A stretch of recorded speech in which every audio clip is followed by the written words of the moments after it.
ನಮಸ್ಕಾರ ವೀಕ್ಷಕರೇ. ಆಡಳಿತ ಪಕ್ಷದ ಆ ನಡೆಯ ಮರ್ಮ ಏನು, ಪ್ರತಿಪಕ್ಷ ಕೊಟ್ಟ ಕೌಂಟರ್ನ ಅರ್ಥ ಏನು, ಪವರ್ ಕಾರಿಡಾರ್ನಲ್ಲಿ ನಿಜವಾಗಿಯೂ ನಡೆದಿದ್ದೇನು, ಪ್ರಮುಖ ವಿದ್ಯಮಾನಗಳ ಸಮಗ್ರ ವಿಶ್ಲೇಷಣೆ ರಾಜಕೀಯ ಎಳೆ ಎಳೆಯಾಗಿ. ನಾನು ಶ್ರೀಲಕ್ಷ್ಮಿ ಅಭಿಜಿತ್.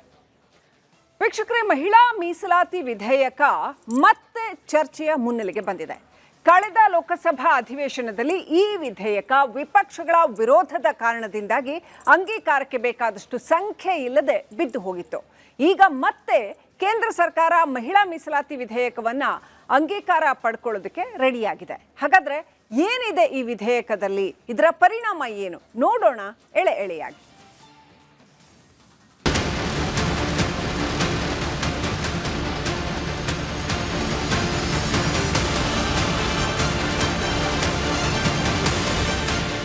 ಮಹಿಳಾ ಮೀಸಲಾತಿ ತಿದ್ದುಪಡಿ ವಿಧೇಯಕ ದೇಶದ ರಾಜಕೀಯ ಇತಿಹಾಸದಲ್ಲೇ ಅತ್ಯಂತ ಮಹತ್ವದ ವಿಧೇಯಕ ಈಗ ಮತ್ತೆ ಚರ್ಚೆಯ ಮುನ್ನೆಲೆಗೆ ಬಂದಿದೆ. ಕಳೆದ ಏಪ್ರಿಲ್ ಅಲ್ಲಿ ಮಹಿಳಾ ಮೀಸಲಾತಿ ತಿದ್ದುಪಡಿ ವಿಧೇಯಕಕ್ಕೆ ಅಂಗೀಕಾರ ಪಡೆಯುವ ಪ್ರಯತ್ನದಲ್ಲಿ ನಂಬರ್ ಗೇಮ್ ಅಲ್ಲಿ ಸೋತ ಕೇಂದ್ರ ಬಿಜೆಪಿ ಸರ್ಕಾರ ಈಗ ಮಹಿಳಾ ಮೀಸಲಾತಿ ತಿದ್ದುಪಡಿ ವಿಧೇಯಕಕ್ಕಾಗಿ ವಿಶೇಷ ಅಧಿವೇಶನ ಕರೆಯುವ ಚರ್ಚೆ ತೆರೆಮರೆಯಲ್ಲಿ ನಡೀತಾ ಇದೆ. ಈ ಚರ್ಚೆಗೆ ಇಂಬು ಸಿಕ್ಕಿದ್ದು ಹೇಗೆ ಅಂದ್ರೆ, ಇತ್ತೀಚೆಗೆ ಲೋಕಸಭೆ ವಿರೋಧ ಪಕ್ಷದ ನಾಯಕ ರಾಹುಲ್ ಗಾಂಧಿ ಅವರನ್ನ ಕೇಂದ್ರ ಸಂಸದೀಯ ವ್ಯವಹಾರಗಳ ಸಚಿವ ಕಿರಣ್ ರಿಜಿಜು ಭೇಟಿಯಾಗಿ ಮಾತುಕತೆ ನಡೆಸಿದ ಬೆನ್ನಲ್ಲೇ ಈ ಚರ್ಚೆ ಮತ್ತೆ ಮುನ್ನೆಲೆಗೆ ಬಂದಿದೆ. ಸಂವಿಧಾನದ ಈ 131ನೇ ಸಂವಿಧಾನ ತಿದ್ದುಪಡಿ ವಿಧೇಯಕವನ್ನ ಇದೇ 2026 ಏಪ್ರಿಲ್ 16ರಂದು ಕೇಂದ್ರ ಕಾನೂನು ಸಚಿವ ಅರ್ಜುನ್ ರಾಮ್ ಮೇಘ್ವಾಲ್ ಅವರು ಲೋಕಸಭೆಯಲ್ಲಿ ಮಂಡಿಸಿದರು. 2023ರಲ್ಲಿ 106ನೇ ಸಂವಿಧಾನ ತಿದ್ದುಪಡಿಯೊಂದಿಗೆ ಅಂಗೀಕಾರಗೊಂಡಿದ್ದ ಮಹಿಳಾ ಮೀಸಲಾತಿ ತಿದ್ದುಪಡಿ ಕಾಯ್ದೆಯ ಪ್ರಕಾರ ಹೊಸ ಜನಗಣತಿ ಪೂರ್ಣಗೊಂಡು ಅದರ ನಂತರದ ಕ್ಷೇತ್ರ ಪುನರ್ವಿಂಗಡಣೆ ನಡೆದ ಬಳಿಕವಷ್ಟೇ 33% ಮಹಿಳಾ ಮೀಸಲಾತಿ ಜಾರಿಯಾಗಬೇಕಾಗಿತ್ತು. ಆದರೆ ಈ ವಿಳಂಬವನ್ನ ತಪ್ಪಿಸಿ 2029ರ ಲೋಕಸಭೆ ಚುನಾವಣೆಯ ವೇಳೆಗೆ ಮಹಿಳಾ ಮೀಸಲಾತಿಯನ್ನ ತಕ್ಷಣವೇ ಅನುಷ್ಠಾನಕ್ಕೆ ತರೋದಕ್ಕೆ 2011ರ ಜನಗಣತಿಯ ಆಧಾರದಲ್ಲಿಯೇ ಕ್ಷೇತ್ರ ಪುನರ್ವಿಂಗಡಣೆ ಮಾಡುವ ಬದಲಾವಣೆಯೊಂದಿಗೆ ಈ ಹೊಸ ತಿದ್ದುಪಡಿ ವಿಧೇಯಕವನ್ನ ತರ್ತಾ ಇರುವುದಾಗಿ ಕೇಂದ್ರ ಸರ್ಕಾರ ಹೇಳಿಕೊಂಡಿತ್ತು. ಈ ವಿಧೇಯಕದಲ್ಲಿ ಏನಿತ್ತು ಅಂದ್ರೆ,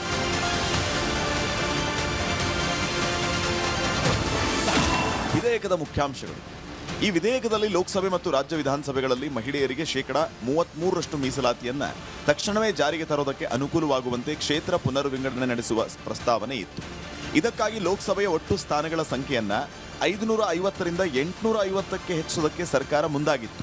ಹೊಸ ಜನಗಣತಿಗಾಗಿ ಕಾಯ್ದೆ ಲಭ್ಯ ಇರುವ ದತ್ತಾಂಶದ ಆಧಾರದಲ್ಲೇ ಕ್ಷೇತ್ರ ಮರುಹಂಚಿಕೆ ಮಾಡಿ 2029ರ ಸಾರ್ವತ್ರಿಕ ಚುನಾವಣೆಯಲ್ಲೇ ಮಹಿಳೆಯರಿಗೆ ಮೀಸಲಾತಿ ಕಲ್ಪಿಸೋದು ಇದರ ಯೋಜನೆ ಆಗಿತ್ತು.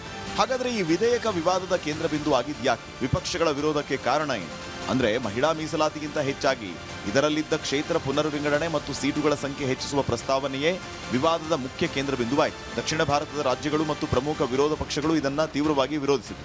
ಜನಸಂಖ್ಯೆ ನಿಯಂತ್ರಣವನ್ನ ಯಶಸ್ವಿಯಾಗಿ ಜಾರಿಗೆ ತಂದ ಕರ್ನಾಟಕ, ತಮಿಳುನಾಡು, ಕೇರಳದಂತಹ ದಕ್ಷಿಣದ ರಾಜ್ಯಗಳಿಗೆ ಈ ಕ್ಷೇತ್ರ ಪುನರ್ವಿಂಗಡಣೆಯಿಂದ ಸಂಸತ್ತಿನಲ್ಲಿ ಪ್ರಾತಿನಿಧ್ಯ ಕಡಿಮೆಯಾಗುತ್ತೆ ಮತ್ತು ಉತ್ತರ ಭಾರತದ ರಾಜ್ಯಗಳಿಗೆ ಹೆಚ್ಚಿನ ಸೀಟ್ಗಳು ಸಿಗುತ್ತೆ ಅಂತ ವಿಪಕ್ಷಗಳು ಆರೋಪಿಸಿತು. ಮಹಿಳಾ ಮೀಸಲಾತಿಯ ನೆಪದಲ್ಲಿ ಒಕ್ಕೂಟ ವ್ಯವಸ್ಥೆಗೆ ಧಕ್ಕೆ ತರಲಾಗ್ತಾ ಇದೆ ಮತ್ತು ರಾಜಕೀಯ ಲಾಭಕ್ಕಾಗಿ ಇದನ್ನು ಬಳಸಲಾಗ್ತಾ ಇದೆ ಅನ್ನೋದು ವಿಪಕ್ಷಗಳ ಪ್ರಮುಖ ಆಕ್ಷೇಪ ಆಗಿದೆ.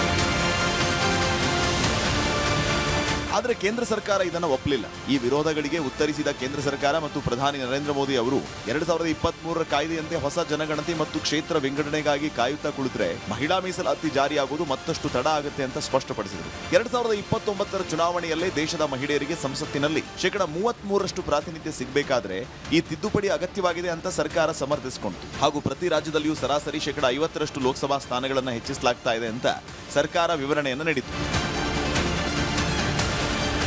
ಆದರೂ ವಿರೋಧ ಪಕ್ಷಗಳ ವಿರೋಧದ ಹಿನ್ನೆಲೆಯಲ್ಲಿ ವಿಧೇಯಕವನ್ನ ಲೋಕಸಭೆಯಲ್ಲಿ ಮತಕ್ಕೆ ಹಾಕಿದಾಗ 48 ಮತಗಳಿಂದ ನಾರಿ ಶಕ್ತಿ ಬಿಲ್ಗೆ ಸೋಲಾಗಿದೆ.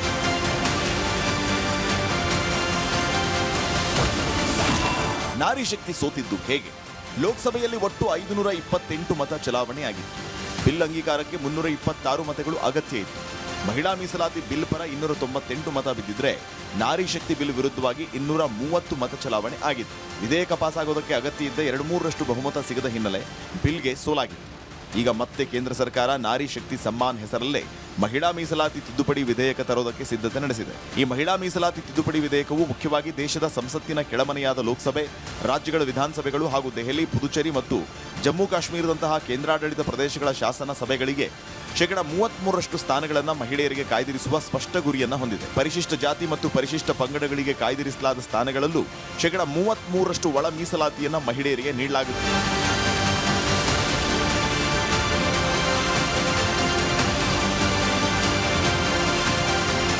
ಇನ್ನು ಸ್ಥಳೀಯ ಸಂಸ್ಥೆಗಳ ವಿಷಯಕ್ಕೆ ಬಂದರೆ ಜಿಲ್ಲಾ ಪಂಚಾಯತ್, ತಾಲೂಕ್ ಪಂಚಾಯತ್, ನಗರಸಭೆ, ಪುರಸಭೆ ಹಾಗೂ ಮಹಾನಗರ ಪಾಲಿಕೆಗಳಂತ ಸ್ಥಳೀಯ ಸ್ವರಾಜ್ಯ ಸಂಸ್ಥೆಗಳಲ್ಲಿ 73 ಮತ್ತು 74ನೇ ಸಂವಿಧಾನ ತಿದ್ದುಪಡಿಗಳ ಅನ್ವಯ ಕರ್ನಾಟಕ ಸೇರಿದಂತೆ ಹಲವು ರಾಜ್ಯಗಳಲ್ಲಿ ಈಗಾಗಲೇ ಶೇಕಡ 50ರಷ್ಟು ಮೀಸಲಾತಿ ಜಾರಿಯಲ್ಲಿದೆ. ಆದ್ದರಿಂದ ಈ ಪ್ರಸ್ತುತ ವಿಧೇಯಕವು ಕೇವಲ ಲೋಕಸಭೆ ಮತ್ತು ರಾಜ್ಯಗಳ ಶಾಸನ ಸಭೆಗಳಲ್ಲಿನ ಮಹಿಳಾ ಪ್ರಾತಿನಿಧ್ಯಕ್ಕೆ ಸೀಮಿತ ಆಗಿದೆ. ಈ ಬಾರಿ ಕೇಂದ್ರ ಸರ್ಕಾರ ಅಂಗೀಕಾರ ಪಡೆಯುವುದಕ್ಕೆ ಮುಂದಾಗಿರುವುದು ಮಹಿಳಾ ಮೀಸಲಾತಿ ವಿಧೇಯಕಕ್ಕೆ ಮಾತ್ರವೇ ಅಲ್ಲ,